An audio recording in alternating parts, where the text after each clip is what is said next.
안녕하세요. 한의사 김동성입니다. 오늘은 세 번째 시간인데요. 암을 치료할 때 가장 중요한 게 뭐였나? 첫 번째 시간에 그게 긍정적인 마인드다라고 얘기를 했고요. 두 번째 시간에는 암을 치료할 때 가장 중요한 것이 뭐냐? 병의 원인을 알아야 된다. 그래서 암의 원인이 뭔가, 그게 중요한 원인이 면역력이었다. 그 면역력은 우리 생활 습관과 아주 밀접하다는 얘기를 했습니다. 그러면 오늘 이 시간에는 여러분들과 함께 우리 생명을 유지하는데 가장 중요한 핵심이, 가장 기초적인 것이 뭔가에 대해서 여러분들과 함께하는 시간을 갖겠습니다. 여러분들, 우리가 생명을 유지할 때 가장 중요한 게 뭐라고 생각하십니까? 음식일까요? 음식 없이 물만 있어도 살 수 있는데요. 어느 정도는. 물일까요? 또 물 없이 소금. 이제 다 중요한 요소들인데요. 그 중에 가장 중요한 거, 우리가 10분도 없으면 생명을 유지할 수 없는 거, 1분도 견딜 수 없을 겁니다. 그게 바로 공기거든요. 공기는 다른 말로 하면 우리가 산소라고 얘기를 합니다. 그래서 산소가 지구에서 점점 줄어들고 있기 때문에 산소 부족증, 대신에 이산화탄소가 많아지잖아요. 그래서 나무들이 산소를 만들어내고 이산화탄소를 먹고 이렇게 하는 과정들이 있는데, 이제 산소가 가장 중요하다는 요즘에 과학자들의 얘기들이 있는데요. 지구도 그래서 산소가 부족해지고 이산화탄소가 많아지면서 지구 온난화가 시작되면서 지구도 병들고 있습니다. 사실 여러분들은 느끼지는 못하지만 이게 어떤 산소가 부족해지면서 성인병들이 더 많아진다는 사실도 또 부정할 수 없는 사실이거든요. 여러분들이 당장 이 좁은 공간에서 문을 다 폐쇄하고 1시간, 2시간, 3시간 이렇게 되다 보면 산소가 부족해지면 몸이 나른해지고 피곤해지고 이렇게 그러잖아요. 근데 하지만 막상 우리가 숨을 안 쉬고 얼마나 견딜 수 있을까요? 어떤 분은 1분, 어떤 분은 5분. 우리 제주도의 해녀들은 30분 동안도 잠영을 하고 이렇게 숨을 참을 수 있다라는 얘기도 있고 하는데요. 사람에 따라 좀 다르겠죠. 여러분, 심장이 이렇게 멈추잖아요. 심장이 멈추면 죽은 거예요? 아직도 살아있는 거예요? 심장이 멈추면 우리는 대부분 죽었다라고 생각을 하잖아요. 맥을 보죠. 맥이 안 뛰면 죽은 거잖아요.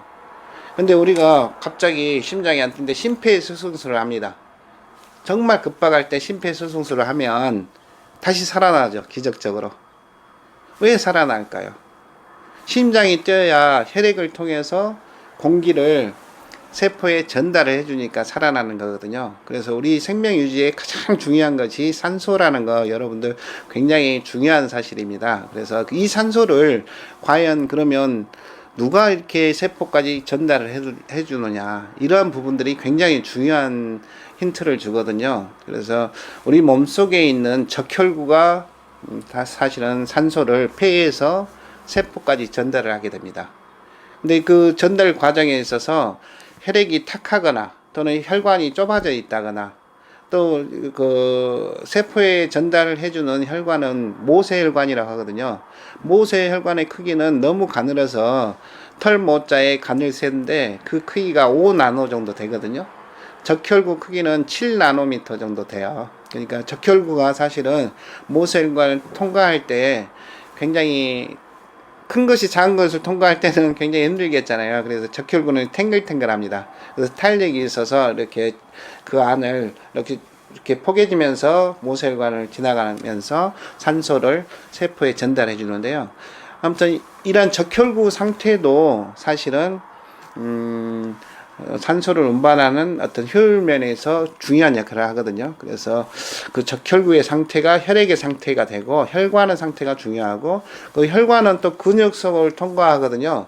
그래서 근육이 이렇게 뭉쳐 있느냐 아니면은 이렇게 유연성을 갖고 있느냐에 따라서 또 혈액순환에 영향을 미치는 거고요.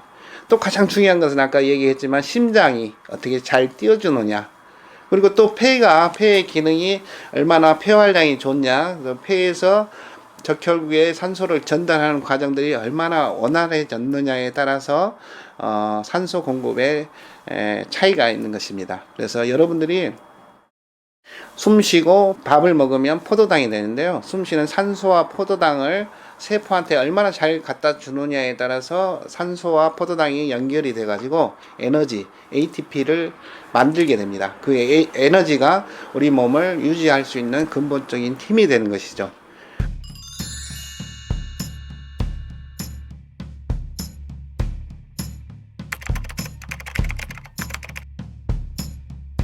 그래서 산소 공급이 제대로 되지 않는다면 아마도 여러분들은 에너지를 잘 만들지 못하기 때문에 면역력에까지 영향을 주게 되는 것입니다. 그래서 좋은 차가 있지만 가성비가 안 좋은 차들이 있죠. 엔진에 문제가 있거나 또 뭐 이렇게 공기 정화가 잘 안 되거나 이러한 문제들이 다 복합적으로 돼 있다는 사실. 근데 가장 기본적으로 중요한 것은 환경입니다. 우리 몸이 아무리 좋아도 사실은 공기가 오염된 환경 속에 있다면 여러분들은 산소 공급에 큰 어려움을 겪게 될 수 있을 겁니다. 그래서 가급적이면 그 산소가 풍부한 자연 속에서 숲 속에서 암을 치료한다는 것이 가장 기본적인 핵심이 돼야 되겠죠. 근데 암을 치료할 때 도심 속에서 암을 치료하고 요양을 한다? 이것은 정말 말이 안 되는 것입니다. 그래서 요즘에는 그래서 고압 산소 치료를 해가지고 그 산소 탱크에 들어가서 충분한 산소 공급을 피부를 통해서도 산소 공급을 하려는 시도가 되어지고 있는데요. 네, 암 세포는 우리 건강한 세포는 이렇게 산소를 좋아하지만 암 세포는 되게 산소를 싫어합니다. 암세포는 산소 없이 대사작용을 하기 때문에 효율 연비가 굉장히 적어요. 그래서 포도당을 건강한 세포보다 18배를 많이 갖다 쓰기 때문에 여러분들 암세포가 포도당을 많이 소비를 하는 거예요.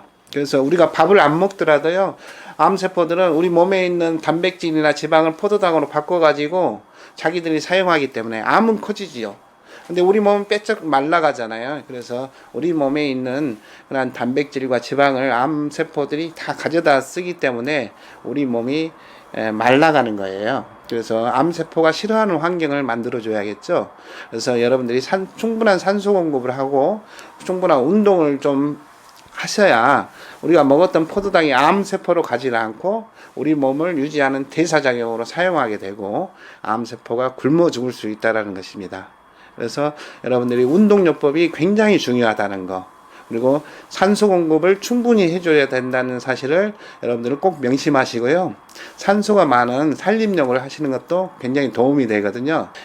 산이 가까운 곳을 찾으셔서 통원 치료를 하셔도 되고, 그러한 요양시설이 있는 곳을 찾아서 치료를 하신다면 훨씬 더 좋은 효과를 기대할 수 있을 겁니다. 여러분, 오늘은 산소가 우리가 숨 쉬는 것이 얼마나 중요한지 여러분들은 산소의 고마움을 오늘 특별히 또 느꼈을 겁니다. 그래서 산소가 중요하다는 사실 꼭 명심하시길 바랍니다. 시골 한의사 김동석 원장의 산위의 병원 이야기였습니다.